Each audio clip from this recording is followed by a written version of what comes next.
Hi guys, നമസ്കാരം. ഇത് മങ്കോട്ട ദേവ. ഞാൻ നേരത്തെ ഇതിൻ്റെ വീഡിയോ ഇട്ടിരുന്നതാണ്. ഇതിപ്പോൾ രണ്ടാമത്, അന്ന് പച്ചക്കായായിരുന്നു. രണ്ടാമത് ഇടുന്ന കാര്യം ഈ കായകളൊക്കെ പഴുത്ത് അത് നിങ്ങളെ എല്ലാവരെയും കാണിക്കാൻ വേണ്ടിയിട്ടാണ് ഇപ്പോൾ രണ്ടാമതായിട്ട് വീഡിയോ ഇടുന്നത്. ഇതാണ് അതിൻ്റെ പഴുത്തക, കണ്ടല്ലേ? പഴുത്തക നിങ്ങളെല്ലാം കാണിക്കാം. അതിൻ്റെ കൂടെ പച്ചയുണ്ട്, എല്ലാം കൂടെ മിക്സാണ് സംഭവം. അന്നേരം പഴുത്തക കാണിക്കാൻ വേണ്ടിയിട്ടാണ് ഈ ഒരു വീഡിയോ ഇപ്പം ഞാൻ ലൈവിൽ വന്നിരിക്കുന്നത്. മുമ്പേ വന്നതിൽ ആരും അഭിപ്രായം ഒന്നും പറഞ്ഞില്ല കേട്ടോ. എല്ലാവരും കമൻറ്റ് ഇടണം. അങ്ങനെയുണ്ടോ? ഇതാ അതിൻ്റെ പഴുത്ത കായ. അതിനെ പിന്നെ നമ്മൾ ഇതിനെ കട്ട് ചെയ്ത് ഉണക്കുക. അത് ഞാൻ ഉണക്കിയ പീസ് ഞാൻ കാണിച്ചു തരാം. ഇതാണ് ഉണക്കി വെച്ചേക്കുന്നത്, കാണുന്നുണ്ടോ? ഇത് ഉണക്കി വെച്ചേക്കുന്നത്. ഇതേപോലെ കട്ട് ചെയ്ത് ഉണക്കി ഇതിനെയാണ് നമ്മൾ വെള്ളമിട്ട്, പിന്നെ തിളപ്പിച്ച വെള്ളത്തിൽ ഒരു 5 കഷ്ണം ഇട്ടിട്ട് 4 ഗ്ലാസ് വെള്ളമാക്കി കുടിക്കേണ്ടത് വെറും വയറ്റിൽ. വിശദമായിട്ട് ഞാൻ നേരത്തെ പറഞ്ഞതിൻ്റെ പേരിലാണ് ഇപ്പോൾ ഇങ്ങനെ പറയുന്നത്. ഇത് പിടി. ഇത് ഞാൻ ഒരെണ്ണം പറിച്ച് കട്ട് ചെയ്ത് കാണിക്കാം. അതാണ്ട് അതാണ്ട് ഇതിൽ ഞാൻ ഇത് നല്ലോണം പഴുത്ത ആണ്ടാണ്ട് ഒരെണ്ണം ഞാൻ പറിച്ചു.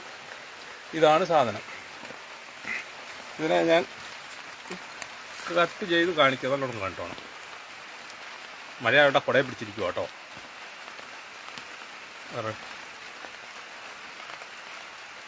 ഇതിനകത്ത് കുരുവുണ്ട്. അതിൻ്റെ പേരിൽ കുരു പോവാത്ത രീതിയിൽ, മുറിയാത്ത രീതിയിൽ കട്ട് ചെയ്തെടുക്കുക.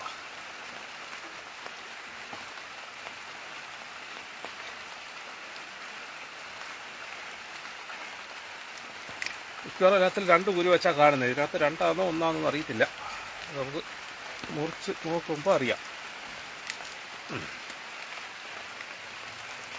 അതിന് നടക്കൂടെ വീഴും. ഇതിനകത്ത് 2 കുരുവുണ്ട്. പക്ഷേ ഒരു കുരു നമുക്ക് പണി തന്നു. അതിനകത്ത് നമ്മുടെ കട്ടുണ്ടോ? എല്ലാത്തിലും 2 കുരു വെച്ചാൽ വരുന്നത്.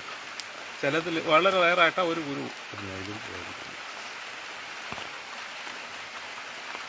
എന്താ ഇനി കുളിക്കത്തില്ല.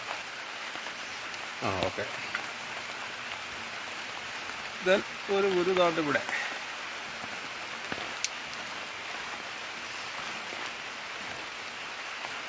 അത് പോയി. 2 കുരു നമുക്കിപ്പോൾ നഷ്ടത്തില്ല. കുഴപ്പമില്ല. നമുക്ക് അടുത്ത കുരു ഇടുമ്പോൾ കുളിപ്പിക്കാം.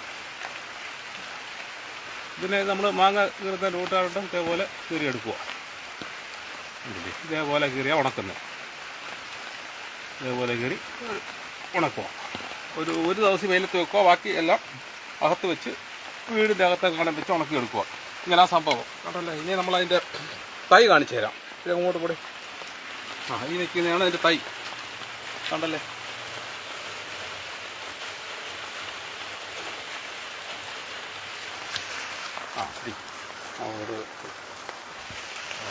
മങ്കോട്ട ദേവ ഒന്നുകൂടെ കണ്ടു. അതിൻ്റെ പല ചെറിയ കാകൾ പിടിച്ചിരിക്കുന്നുണ്ട്. ഇത് വലിയ കാ, ഇത് പഴുത്തത്, ഇത് അതിൻ്റെ ശകലോടെ വലുത്. ഇതിനകത്ത് വലിയ ചെറിയ കാകൾ പോലും ഉണ്ട്. ഇതാണ് ചെറിയ കാ പിടിച്ചിങ്ങനെ പല സൈസിൽ ഇങ്ങനെ പിടിച്ച് തരുക. ചെറുതും വലുതുമായിട്ടുള്ള കാകൾ ഇങ്ങനെ പിടിച്ചുകൊണ്ടിരിക്കുകയാണ്. വേണ്ട പല സൈസിലാണ്. ഇപ്പോൾ പൂത്തോണ്ടും ഇരിക്കുന്നുണ്ട്, ചെറിയ കാ പിടിക്കുന്നുണ്ട്. അങ്ങനെയാണ് ഇതിൻ്റെ വിശേഷങ്ങൾ. Okay, thank you. എല്ലാവരും ഷെയർ ചെയ്യുക, കമൻ്റ് ഇടുക.